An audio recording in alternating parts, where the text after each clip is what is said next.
चलिए, very good evening नम्रता, भावना और सभी को वेरी गुड इवनिंग।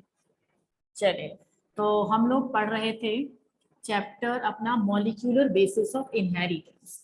आप सभी को याद होगा यही चैप्टर चल रहा था, कल ही स्टार्ट हुआ है। इसमें लास्ट टॉपिक जो हमने पढ़ा था, गुड इवनिंग प्रीति, हमने जो लास्ट टॉपिक बेटा पढ़ा था वो लास्ट टॉपिक अपना कौन सा था? वो था कुछ आपके specific features of DNA. DNA के कुछ जो स्पेशल फीचर्स हैं उनके बारे में हम स्टडी कर रहे थे। ठीक है, तो मैंने आपको बता दिया था न्यूक्लियोटाइड किससे मिलकर बना होता है। तो आज मुझे आप कुछ 2-3 क्वेश्चंस के आंसर बता दीजिए, मैं जब तक आगे फिर बढ़ती हूँ। ये बताइए, जो न्यूक्लियोटाइड है, न्यूक्लियोटाइड वास्तव में किससे मिलकर बना होता है? कौन कौन सी चीज से मिलकर न्यूक्लियोटाइड का फॉर्मेशन होता है? जल्दी से आंसर बताइए, मैं सभी के आंसर देख रही हूँ। आंसर बताइए, न्यूक्लियोटाइड किससे मिलकर बना होता है? ये चीजें बिल्कुल रटी होनी चाहिए आपको।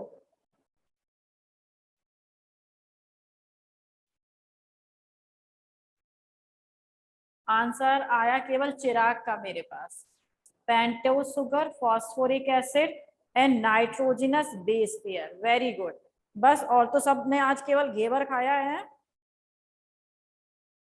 भावना, भावना का आंसर आ गया मेरे पास, पेंटोज सुगर, पेंटोज सुगर। बस पेंटोज सुगर से प्रीति और अमन, इन्होंने केवल एक ही चीज लिखी है। भावना, प्रीति और अमन ने पेंटोज सुगर, अच्छा बाद में लिख रहे हो, टाइपिंग स्पीड स्लो है, घेवर नहीं खाया, हाथों में घेवर लिखा लग गया, चिकने हो गए हाथ। चलिए कोई नहीं, तो सभी को पता होना चाहिए कि जो हमारा नाइट्रोजनस बेस पेयर है, साथ के साथ फॉस्फोरिक एसिड है और पेंटोज सुगर है, इन तीनों से मिलकर बनता है क्या? न्यूक्लियोटाइड। ठीक है, अब ये बताइए, थाइमीन, थाइमीन जो नाइट्रोजनस बेस पेयर है वो किस में प्रेजेंट होता है? थाइमीन नाइट्रोजनस बेस पेयर किस में प्रेजेंट होता है? जल्दी से बताइए। भावना, वैष्णवी, रौनक, वेरी गुड। इन तीनों के आंसर बिल्कुल सही आ गए। थाइमीन डीएनए में प्रेजेंट होता है। अच्छा ये बताइए, एडेनिन और यूरेसिल के बीच में कितने हाइड्रोजन बॉन्ड प्रेजेंट होते हैं? एडेनिन और यूरेसिल के बीच में कितने हाइड्रोजन बॉन्ड प्रेजेंट होते हैं?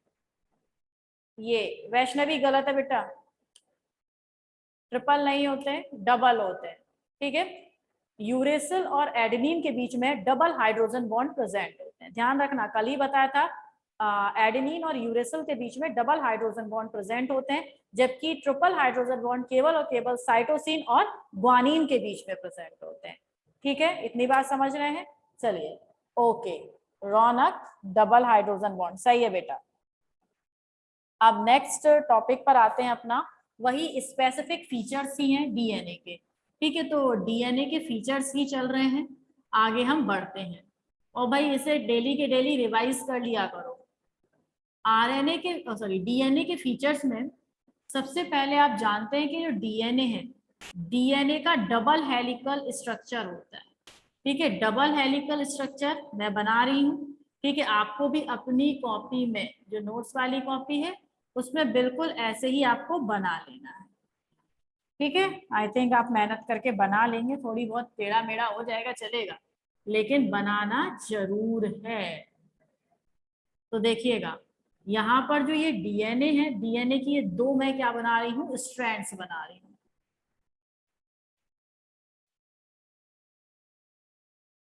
तो इस तरीके से डीएनए, ठीक, एक यहाँ पर क्या होता है 5' है, इसके जस्ट कॉम्प्लीमेंट्री क्या होता है 3' है। ये आपको पता होना चाहिए। अगर डीएनए में एक साइड में 5' है तो उसके जस्ट सामने यानी कि उसका कॉम्प्लीमेंट्री स्ट्रैंड कौन सा होगा? 3'। ये 5' 3' क्यों है? ये कार्बन क्या स्पेसिफिक नंबर, पेंटोज शुगर में प्रेजेंट कार्बन के नंबर को रिप्रेजेंट करता है। ये 5' है तो इस 5' का जहां पर लास्ट हो रहा होगा, ठीक है, इधर लास्ट हो रहा है, तो ये कौन सा हुआ? 3' और 3' के जस्ट सामने कौन सा हुआ? 5'। बात समझ गए? जैसे कि आपने डीएनए बनाया, ये मान लो इस डीएनए सीधा सीधा बना दिया, तो ये 5' स्ट्रैंड होगी इसकी, और ये वाला कौन सा होगा? इसका 3' एंड। इस स्ट्रैंड का 5' एंड 3' एंड, और इसके जो कॉम्प्लीमेंट्री होगी, ठीक है, इसके जो कॉम्प्लीमेंट्री होगी उसका ये 3' होगा और ये 5' होगा। इतना आप शायद जानते हैं, और नहीं जानते तो अब जान लीजिए कि इस तरीके से अपना डीएनए होता है। अगर आपने केवल ऐसे ही बना के छोड़ दिया और 5' और 3' यहाँ पर कोई भी एंड मेंशन नहीं किए तो इसे डीएनए नहीं समझा जाएगा, इसे एक केवल आपका रस्सी समझा जाएगा, एक रोप समझा जाएगा जो कि ऐसा ही टेढ़ा मेढ़ा पड़ा हुआ है। ठीक है, तो इसमें 3' और 5' एंड आपको रिप्रेजेंट करना जरूरी है, तभी वो एक पूरी तरीके से डीएनए के फॉर्म में कंक्लूड किया जाएगा। चलो अब आते हैं जो डीएनए है, डीएनए में ये आपको जो दिखाई दे रहा है ना ये चीज, ठीक है, तो इसे हम क्या बोलते हैं, backbone of DNA, backbone of DNA. ठीक है, शायद आप जानते होंगे, नहीं जानते तो आप समझ लो। और ये बैकबोन ऑफ डीएनए है, ये न्यूक्लियोटाइड में जो डीऑक्सी राइबोस पेंटोज शुगर होती है ना, deoxyribose pentose sugar plus phosphoric acid से मिलकर बनी होती है। तो इतनी बात समझ गए, ये क्या कहलाती है, बैकबोन ऑफ डीएनए। ठीक है, क्या कहलाती है, बैकबोन ऑफ डीएनए। और बैकबोन ये भी पूछा जा सकता है, बैकबोन ऑफ डीएनए किससे मिलकर बना होता है, तो वो डीऑक्सीराइबोस पेंटोज शुगर और फॉस्फोरिक एसिड से बना होता है। कौन, बैकबोन ऑफ डीएनए। डीएनए के ये दोनों जो स्ट्रैंड है, ठीक है, इन दोनों स्ट्रैंड में अगर हम इसकी ये ब्रेथ की बात करें यहां से लेके, और ये मैक्सिमम इधर तक जा रहा है ना, तो ये कितना होता है, ठीक है,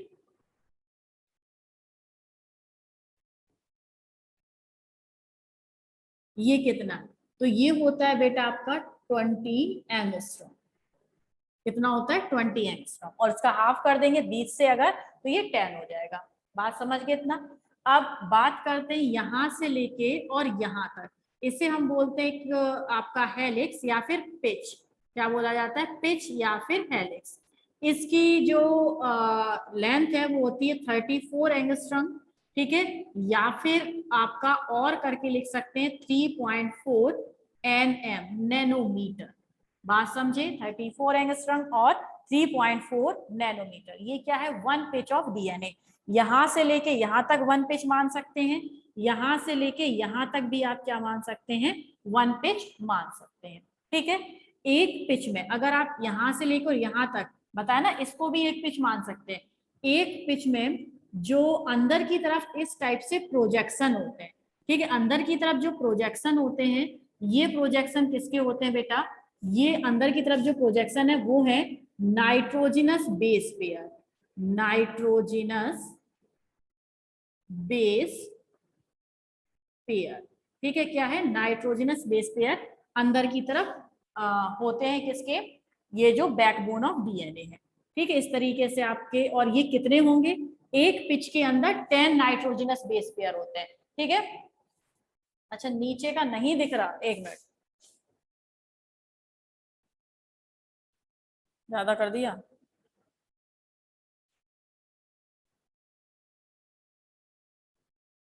ठीक है ना, अब दिखाना, ओके, चलो, तो एक मिनट, ये सेटिंग इसकी चेंज कैसे हुई, अब ऊपर का नहीं दिख रहा यार,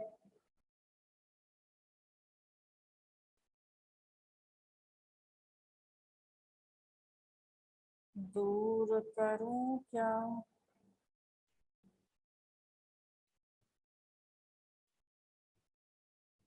एक मिनट रुकना बेटा, ठीक है, देख रही हूँ मैं से,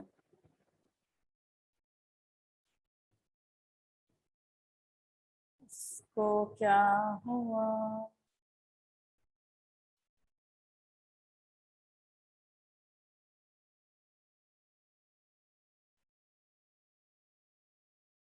चल भाई मैं नीचे का ऊपर ही लिख के दे रही हूँ, हो ही नहीं रहा मुझसे, ठीक है, यहाँ पर लिख देती हूँ, ये लिख देती हूँ, ये तो दिख रहा है ना यहाँ तक, हाँ, ये है 5' एंड और ये है 3' एंड, बस रफी कर दिया हमने। तो ये क्या कहलाता है, एक पिच, ऊपर का तो दिखना चाहिए ना, ऊपर का दिख रहा है। एक पिच में कितने नाइट्रोजनस बेस पेयर होते हैं, 10, 3 हो गए, 4, 5, 6, 7, 8, 9, 10, ठीक है, तो ये नाइट्रोजिनस बेस पेयर कितने होते हैं आपके 10 नाइट्रोजिनस बेस पेयर एक पिच में प्रेजेंट होते हैं। ठीक है, अप्रोक्सीमेटली 10 होते हैं, ऐसे 9 पॉइंट समथिंग होते हैं। और यहाँ पर आपको पता है ए है तो यहाँ पर क्या होगा टी, यहाँ पर सी है तो यहाँ पर जी, यहाँ पर जी सी टी ए। ठीक है, और इनके बीच में प्रेजेंट होते हैं ये डबल और ट्रिपल हाइड्रोजन बॉन्ड। बात समझ गए, सब में होगा, मैंने केवल एक में ही बताया। अब देखो जो ये नाइट्रोजिनस बेस पेयर, ये नाइट्रोजिनस बेस पेयर है, दो नाइट्रोजिनस बेस पेयर के किसी एक पिच में प्रेजेंट दो नाइट्रोजिनस बेस पेयर के बीच की जो डिस्टेंस है, मींस ये वाली डिस्टेंस जो मैंने ग्रीन से बनाई है ना, ये वाली डिस्टेंस कितनी होती है, ये होती है आपकी 3.4 एंगस्ट्रॉम। ठीक है, कितनी है ये है 3.4 एंगस्ट्रॉम, या फिर आपका और लिख सकते हैं इसे 0.34 नैनोमीटर। ठीक है, पूरे पिच की कितनी होती है 3.4 नैनोमीटर, और इनके बीच में जो डिस्टेंस है दो नाइट्रोजनस बेस पेयर के बीच में जो खाली जगह है वो कितनी होती है 0.34 नैनोमीटर। ठीक है, तो ये सारी चीजें आपको याद होंगी, तभी आप ऑप्शनल क्वेश्चन को सॉल्व कर सकते हैं, वरना तुक्के नहीं चलने वाले इधर। ठीक, एक बात और ध्यान रखना, जो कौन थे Watson and Crick, Watson and Crick, Watson and Crick है, इन्होंने जो सबसे पहले डीएनए का डबल हेलिक्स देखा था वो कौन सा डीएनए था, वो था बी डीएनए। ठीक है, ध्यान रखिएगा जो डीएनए है कई टाइप का होता है, बी डीएनए, जेड डीएनए, ए डीएनए। ठीक, बहुत सारे टाइप का डीएनए होता है और अलग अलग बॉडी के अलग अलग सेल्स में अलग अलग टाइप का मिल जाता है कभी कभी। ठीक, तो जो सबसे पहले वॉटसन एंड क्रिक ने डीएनए डिस्कवर किया था वो कौन सा डीएनए था, बी डीएनए था। इतनी बात समझ गए, ध्यान रखना बी डीएनए डिस्कवर किया था इन्होंने। अब देखो ये दो स्ट्रैंड है, एक स्ट्रैंड ये है, एक स्ट्रैंड ये है। अब ये नॉर्मल सी बात है ना, दोनों स्ट्रैंड एक दूसरे से कैसे जुड़ी रहती हैं, अलग अलग क्यों नहीं हो जाती, तो दोनों स्ट्रैंड के बीच, दोनों स्ट्रैंड पर नाइट्रोजनस बेस पेयर होते हैं, और इन नाइट्रोजनस बेस पेयर के बीच में क्या प्रेजेंट होता है, हाइड्रोजन बॉन्ड। दो नाइट्रोजनस, इसके नाइट्रोजन बेस, इसके नाइट्रोजन बेस, जो एक दूसरे के कॉम्प्लीमेंट्री होते हैं, उनके बीच में हाइड्रोजन बॉन्ड प्रेजेंट होता है, जो कल भी मैंने बताया था। ए और टी के बीच में double hydrogen bond, double hydrogen bond present होता है। ठीक है, इस कारण से ये दोनों स्ट्रैंड एक दूसरे से क्या होती है, पास पास में चिपकी रहती हैं, अटैच रहती हैं। ठीक है, बात समझ गए, अलग अलग नहीं होती। तो ए और टी के बीच में डबल और सी और जी के बीच में ट्रिपल हाइड्रोजन बॉन्ड प्रेजेंट होता है। कौन सा होता है, ट्रिपल, ये आपको बिल्कुल याद रखना है। और ये एक दूसरे के इसीलिए कॉम्प्लीमेंट्री होती है कि एक तरफ प्यूरिन है तो दूसरी तरफ जो नाइट्रोजनस बेस पेयर है वो क्या होगा, पिरिमिडिन होगा। ठीक है, चलिए भाई इसका स्क्रीनशॉट लीजिए, ये सारी कहानी आपको पता होनी चाहिए। हो गया,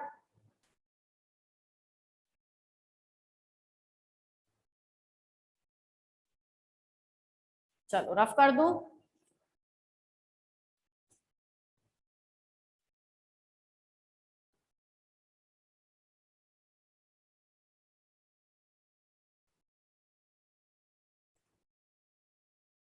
और एक बात और ध्यान रखना, ये जो है ये स्ट्रैंड, ठीक है, ये बच्चे कंफ्यूज होते हैं, स्ट्रैंड है,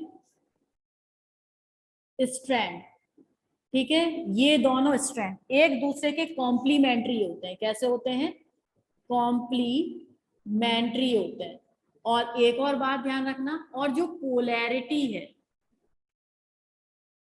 पोलैरिटी ऑफ स्ट्रैंड, ठीक है, पोलैरिटी, ये इसको यहां पर मैं लिख रही हूं, जो पोलैरिटी ऑफ स्ट्रैंड है वो कैसी होती है, एंटी पैरेलल होती है, एंटी पैरेलल होती है। ठीक है, ये दोनों बातें अलग अलग हैं।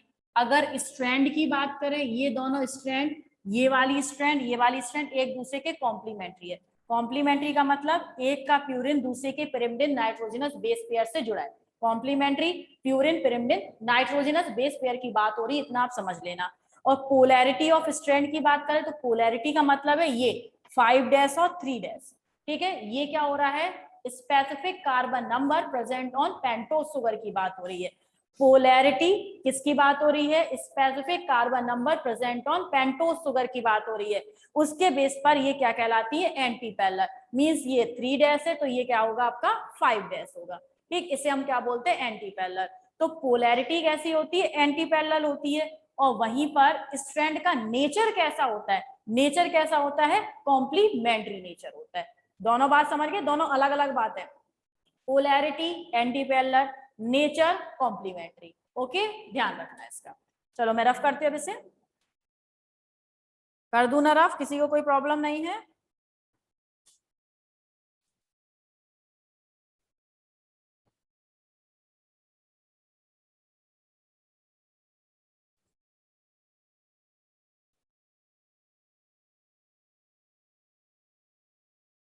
देखिए, अब जो डीएनए है, डीएनए में मैंने अभी आपको जस्ट बताया कि इसकी जो ये स्ट्रैंड थी, ठीक है, ये जो स्ट्रैंड है ना, एक सिंगल स्ट्रैंड, ये बैकबोन कहलाती है। याद आ गया आपको, क्या कहलाती थी, बैकबोन। और ये शुगर, पेंटोज शुगर और नाइट्रोजनस, सॉरी पेंटोज शुगर और किससे बनी थी, फॉस्फोरिक एसिड। तो देखो कैसे बनती है, ये मान लो यहाँ पर ये जो ब्लैक ब्लैक ब्लैक मैंने बना दिया, और ये मैंने जो ये black black black black black बना दिया, ठीक है, ये ब्लैक ब्लैक जो बना दिया ये है क्या, आपकी पेंटोज शुगर। क्या है, पेंटोज शुगर। और इन पेंटोज शुगर को आपस में जोड़ने का जो काम करता है वो कौन करता है, फॉस्फोरिक एसिड। जो ये मैंने ग्रीन कलर से पी लिखा है, ये कौन है, फॉस्फोरिक, फॉस्फोरिक एसिड। तो इस तरीके से दो शुगर मॉलिक्यूल के बीच में, दो शुगर, पेंटोज शुगर के बीच में क्या प्रेजेंट होता है, फॉस्फोरिक एसिड। फॉस्फोरिक एसिड करता क्या है, दो शुगर मॉलिक्यूल्स को आपस में क्या करता है, जोड़ता है। किससे जोड़ता है, आपका फॉस्फोडाइएस्टर बॉन्ड से जोड़ता है। बात समझे, दो शुगर मॉलिक्यूल, ये शुगर मॉलिक्यूल, ये शुगर मॉलिक्यूल, ठीक है, ये शुगर है, ये शुगर है, ये शुगर है, इनको आपस में जो जोड़ता है वो कौन जोड़ता है, फॉस्फोरिक एसिड जोड़ता है, ठीक है। और फॉस्फोरिक एसिड जो ये बॉन्ड बना रहा है ना शुगर के साथ, ये बॉन्ड कहलाते हैं फॉस्फोडाई एस्टर बॉन्ड। इतना आप बहुत अच्छे से ध्यान रखना। अगर आपसे पूछे फॉस्फोडाइएस्टर बॉन्ड किसके बीच में बनते हैं, पेंटोज शुगर और फॉस्फोरिक एसिड के बीच में बनते हैं, कौन से, फॉस्फोडाइएस्टर बॉन्ड। क्या रिलीज होता है ना, जब फॉस्फोडाइएस्टर बॉन्ड बनते हैं, वो भी अभी समझा दूंगी रिएक्शन लिख के। तो इतना आप समझ गए, शुगर और जो फॉस्फोरिक एसिड है वो इस तरीके से, एक शुगर एक फॉस्फोरिक एक शुगर ऐसे प्रेजेंट होती है। जो फॉस्फोरिक एसिड है दो शुगर मॉलिक्यूल्स के बीच में किसका फॉर्मेशन करता है, फॉस्फोडाइएस्टर बॉन्ड का फॉर्मेशन करता है। इतनी बात समझे। चलो अब नेक्स्ट बात समझिए, जो नाइट्रोजनस बेस पेयर है, यहां पर शुगर से जुड़ा होता है कौन, आपका नाइट्रोजनस बेस पेयर। जो ये है ना, ये क्या है, nitrogenous, nitrogenous base pair, nitrogenous base pair ये है। यहां से निकले होंगे क्या, नाइट्रोजनस बेस पेयर। कभी फॉस्फोरिक एसिड से नाइट्रोजनस बेस पेयर को मत जोड़ देना, ठीक है। तो शुगर से एक तरफ तो फॉस्फोरिक एसिड जुड़ता है और दूसरी तरफ क्या जोड़ते हैं बेटा, नाइट्रोजनस बेस पेयर, ठीक है। दोनों चीजें किससे जुड़ी होती हैं, शुगर से जुड़ी होती हैं।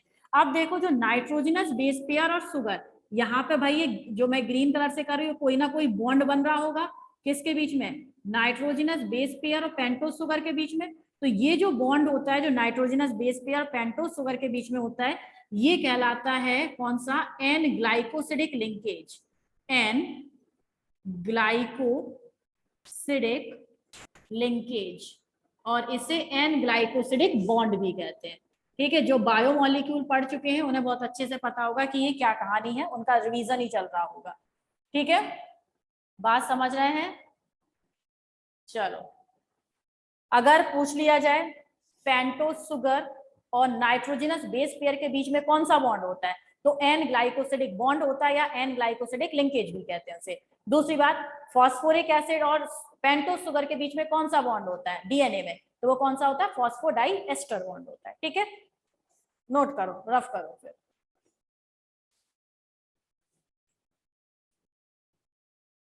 कर दो रफ।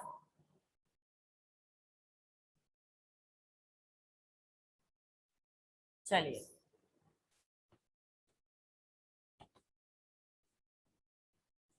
अब देखना, इसके कुछ chemical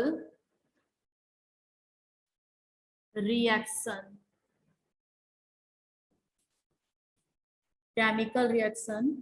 used in formation of in अलग है, फॉर्मेशन अलग है, in formation of nucleotide.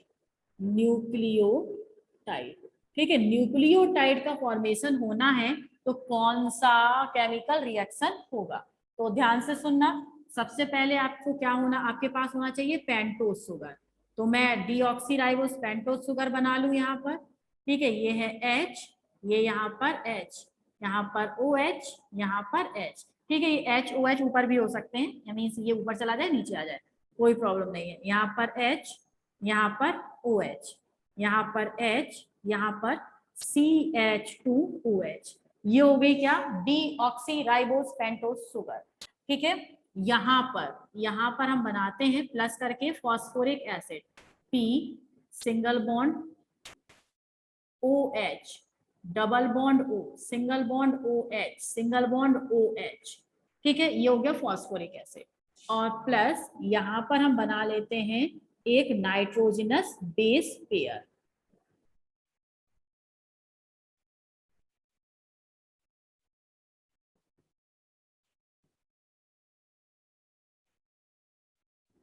H। ठीक है, आप अगर ये नहीं बनाना तो सिंपल डिब्बे में बंद करके आप ऐसे भी लिख सकते हैं, ऐसे कोई प्रॉब्लम नहीं है। नाइट्रोजनस बेस पेयर के बीच में, नाइट्रोजनस बेस पेयर। ठीक है, बस यहां से उससे N होगा तो N से H जरूर निकल रहा होगा। बात समझ गए? तो ये नाइट्रोजनस बेस पेयर है। और यहाँ कार्बन का और ध्यान रखना है, ये कार्बन नंबर 1 है, ये 2 है, ये 3 है, ये 4 है, और ये कौन सा है, 5 है। ठीक है, कार्बन की नंबरिंग आप बिल्कुल ध्यान रखा करो। हो गया। अब देखो होता क्या है, सबसे पहले ये जो आपको OH दिखाई दे रहा है फॉस्फोरिक एसिड का, और ये दिखाई दे रहा है CH2OH, ये जो है इसका H और इसका OH, ये वाला ग्रुप है, आपस में रिएक्शन कर लेता है। अब H जो मैंने ग्रीन के अंदर लिखा है, H और OH क्या बना लेंगे, H2O बना लेंगे। और यहाँ पर आप देख रहे हैं ये भी H और OH आपस में H2O बना लेंगे। ठीक है, तो यहाँ से रिलीज क्या होगा, 2H2O रिलीज होंगे। देखो बॉन्ड बनेगा, एक H2O यहाँ से, एक H2O यहाँ से रिलीज हो गया, तो ये आपके बॉन्ड बने तो रिलीज हुआ। अब देखो बचा क्या, जो बचा वो इधर लिखो। सबसे पहले पेंटोस शुगर, ये अपनी पेंटोस शुगर मैं बना रही हूं। यहाँ पर H, एक मिनट, इधर ही आपको दिखाई नहीं दे रहा होगा सर। ठीक है, अब देखो जो ये H है, ये नीचे वाला H, ऊपर वाला जो ये बॉन्ड है, ये डायरेक्टली किससे जुड़ जाएगा, नाइट्रोजनस बेस पेयर से। ये डायरेक्टली यहाँ पर किससे जुड़ जाएगा, नाइट्रोजनस बेस से। यहाँ पर as it is H, OH, यहाँ पर H, और यहाँ पर CH2 दिखाई दे रहा है। देखो H सेकंड पे लिख दिया, HOH थर्ड पे लिख दिया, ये वाला H ये रहा, और यहाँ पर क्या बचा, केवल CH2। ये OH तो रिलीज हो गया, अब ये CH2 डायरेक्टली यहाँ पर किससे जुड़ा होगा, O से। ठीक है, ये CH2 ये इस O से डायरेक्टली कनेक्ट होगा, और ये O डायरेक्टली किससे कनेक्ट होगा, P से। और तो कुछ रिलीज नहीं हुआ, जो बचा पूरा एज इट इज लिख दो, P double bond O, single bond OH, single bond OH हुआ। तो ये जो बना, ये क्या बना आपका, न्यूक्लियोटाइड। ठीक है, एक न्यूक्लियोटाइड, सिंगल न्यूक्लियोटाइड का फॉर्मेशन हुआ। बॉन्ड कौन से बने, ये फॉस्फोरिक एसिड का O है, और ये पेंटोस शुगर का C है। तो ये वाला जो बॉन्ड है, ठीक है, एक बॉन्ड यहाँ बनेगा, जब डाई न्यूक्लियोटाइड बनाएंगे ना तो एक बॉन्ड यहाँ बनेगा, तब ये क्या कहलाता है, फॉस्फो डाइएस्टर बॉन्ड। ठीक है, phospho diester bond pentose sugar और फॉस्फोरिक एसिड के बीच में। नाइट्रोजनस बेस पेयर और पेंटोस शुगर के बीच में ये क्या बना, N ग्लाइकोसिडिक लिंकेज। बात समझे इतनी? तो इस तरीके से आपका न्यूक्लियोटाइड का क्या हो जाता है, न्यूक्लियोटाइड का फॉर्मेशन हो जाता है। ठीक है, ये बन गया अपना एक सिंगल न्यूक्लियोटाइड। फिर दो न्यूक्लियोटाइड, तीन अलग अलग बहुत सारे न्यूक्लियोटाइड बन जाते हैं और उन न्यूक्लियोटाइड में भी बॉन्ड का फॉर्मेशन होकर डीएनए का फॉर्मेशन हो जाता है। अब एक बात और ध्यान रखनी है, ये भी पूछा जा सकता है आपसे कि पेंटोज शुगर के कौन से कार्बन से नाइट्रोजनस बेस पेयर अटैच होता है। पेंटोज शुगर के कौन से कार्बन से नाइट्रोजनस बेस पेयर अटैच होता है? तो किससे होता है बेटा? फर्स्ट कार्बन से। ठीक है, और वहीं पर आपसे पूछ लिया जाए कि फॉस्फोरिक एसिड आपका फिफ्थ कार्बन से, फिफ्थ और थर्ड दो कार्बन से अटैच होता है। फिफ्थ का बता दिया, थर्ड का और बता रही हूँ अभी, तो इसका स्क्रीनशॉट लो। समझ गए तो बता देना, वरना दोबारा समझाऊं। और रिलीज क्या होता है? जब न्यूक्लियोटाइड बनता है तो रिलीज क्या होता है? स्मॉल मॉलिक्यूल, जिसे कि हम क्या कहते हैं? वाटर। ठीक है, वाटर मॉलिक्यूल रिलीज हो जाता है। समझ गए ना? बता दिया करो, समझे कि ना समझे। ओके, वैष्णवी समझ गई और सब अभी समझने की कोशिश में है, रास्ते में। रफ कर दूं बेटा?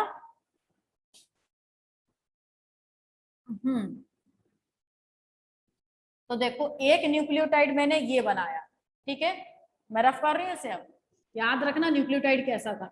अब सेकंड आता है आपका chemical reaction use in formation of dinucleotide. ठीक है, अब आपको क्या बनाना है? Dinucleotide. डाई न्यूक्लियोटाइड का फॉर्मेशन करना है। ठीक है, डाई न्यूक्लियोटाइड के लिए किसका होना जरूरी है? दो न्यूक्लियोटाइड का होना जरूरी है। जो आज छुट्टी किए हैं वो बहुत पछताएंगे आज वाली क्लास ना पढ़ के। चलो भाई आ जाओ। तो दो न्यूक्लियोटाइड बना लें। देखो जल्दी जल्दी देखना, मैं फटाफट से न्यूक्लियोटाइड बना देती हूँ, है ना। आप लोग जानते तो है न्यूक्लियोटाइड क्या होता है। ये रहा नाइट्रोजन और बेस पेयर, यहाँ पर H, यहाँ पर H, यहाँ पर OH और यहाँ पर H। ये H, यहाँ पर CH2, single bond O, single bond P, double bond O, single bond OH और सिंगल बॉन्ड OH। ठीक है, केमिकल रिएक्शन ऊपर लिख देती हूँ। एक न्यूक्लियोटाइड। अब देखो दूसरा न्यूक्लियोटाइड और बना दूं मैं यहाँ पे, क्योंकि डाई न्यूक्लियोटाइड का फॉर्मेशन करना है, तो दूसरा न्यूक्लियोटाइड बना रही हूँ। बिल्कुल ऐसे ही बना लो, कोई प्रॉब्लम नहीं है।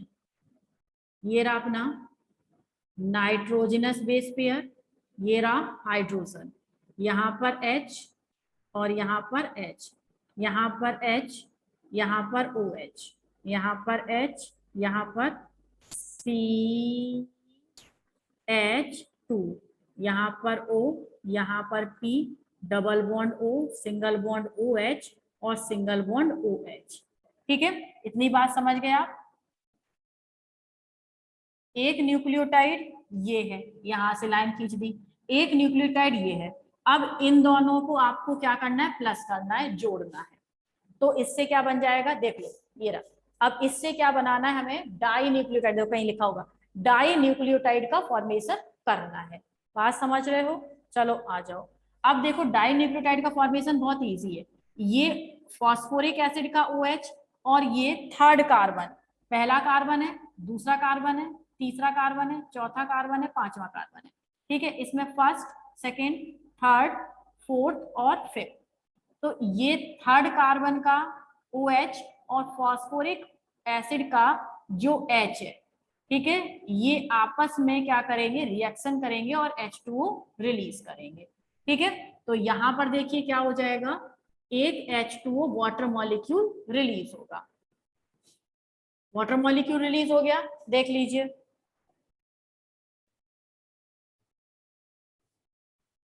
हाँ भाई आ जाओ। अब बचा क्या? वो जोड़ो फटाफट। ठीक है, जो बचा वो फटाफट से जोड़ दो।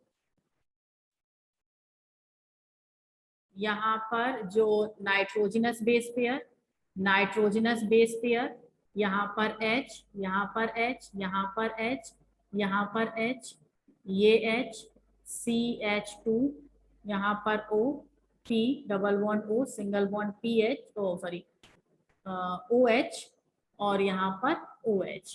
ठीक है, बनेगा क्या? यही वाला तो होगा। तो ये जो बॉन्ड है डायरेक्टली किससे अटैच हो जाएगा, O से। ये H2O तो रिलीज हो गया, तो ये थर्ड कार्बन डायरेक्टली किससे अटैच हो जाएगा, O से। तो वही मैंने बना दिया O। ठीक है, अब O किससे जुड़ा हुआ है, P से, और P के बाद double bond O, single bond OH, और बाद बाकी जो है बिल्कुल एज इट इज बना दो, कोई प्रॉब्लम ही नहीं है। O, फिर इसके बाद यहाँ पर CH2, ठीक है, क्या है आपका CH2, और ये रही अपनी पेंटोज शुगर, ये रहा OH, ये है H, ये है H, ये H, ये H, ये H, और ये nitrogenous base pair, nitrogenous base pair. ठीक है, इतनी बात समझ गए। तो देखो मैंने क्या बताया था कि first carbon, sorry fifth carbon और थर्ड कार्बन के बीच में बनते हैं कौन, फॉस्फोडाइएस्टर बॉन्ड। तो ये पहला कार्बन, दूसरा, तीसरा, चौथा, पांचवा, first, second, third, fourth, fifth हुआ। तो एक तो देखो ये रहा फिफ्थ कार्बन के साथ ये वाला भी फॉस्फोडाइएस्टर है, डाई लग रहा है ना, तो दो बनने चाहिए। तो एक तो बॉन्ड ये रहा, और एक बॉन्ड कौन सा रहा, ये रहा, एक फिफ्थ कार्बन के साथ और एक थर्ड कार्बन के साथ।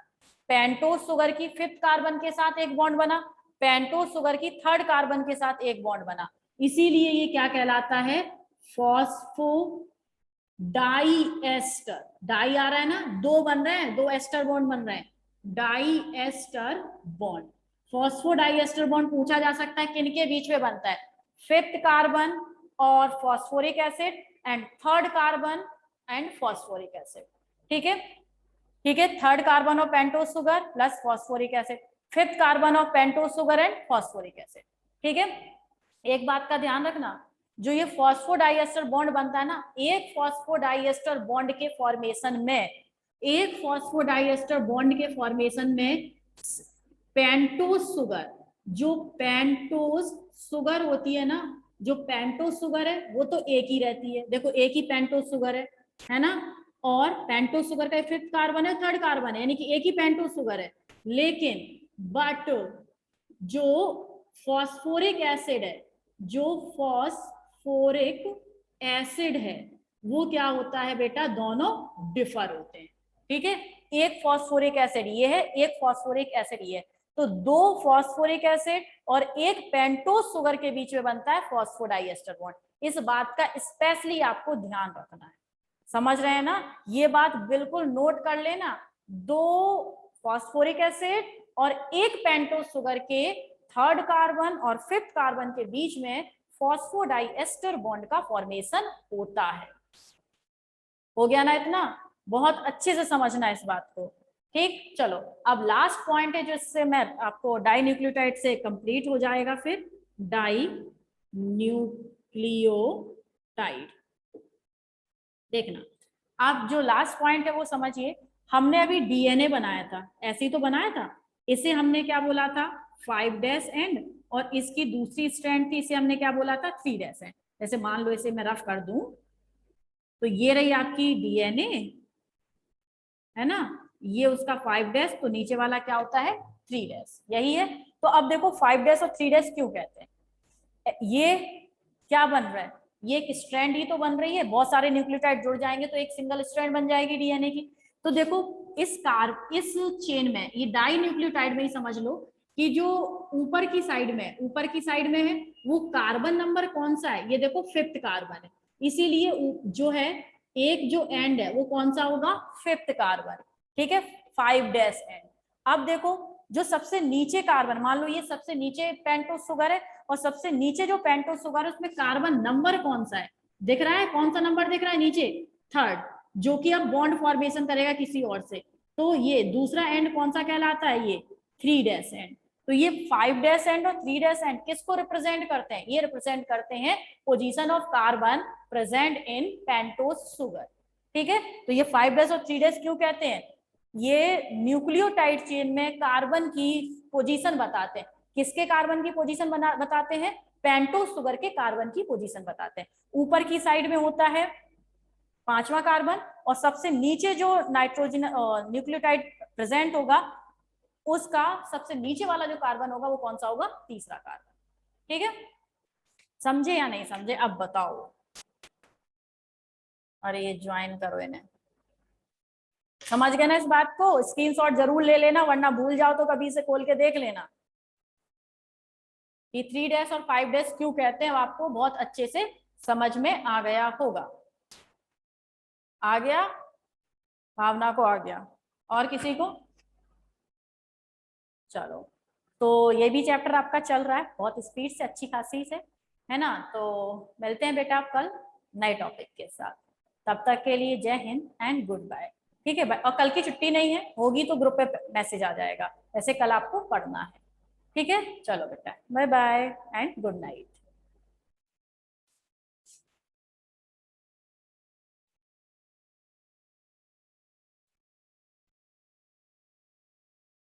Okay, Shilpi bye, Bhavna bye, Kusumlata, Namrata, सबको बाय बाय।